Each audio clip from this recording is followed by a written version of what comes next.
differentiate. Chain rule yung ating gagamitin.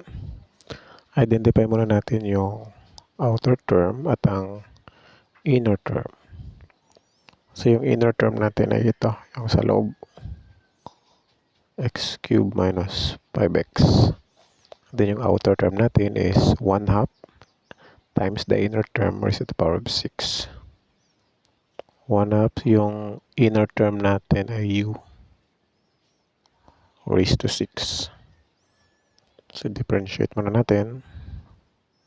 d over dx, dy over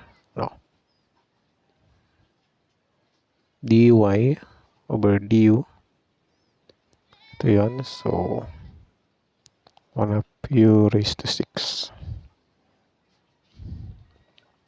6 times 1 is 6 divided by 2, 3.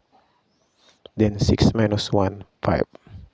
So 3u raised to 5. So copy natin yung formula. dy over dx. So yung dy over du equals 3u raised to 5.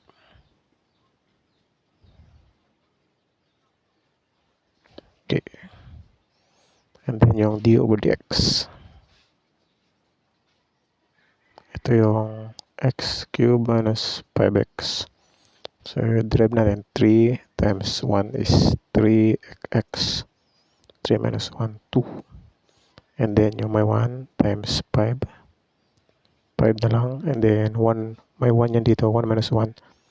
X raised to 0 is equal to 1 times 1 times 5 is 5 pa rin. Kaya ito na yung ating d over dx. So d over dx is 3x squared minus 5.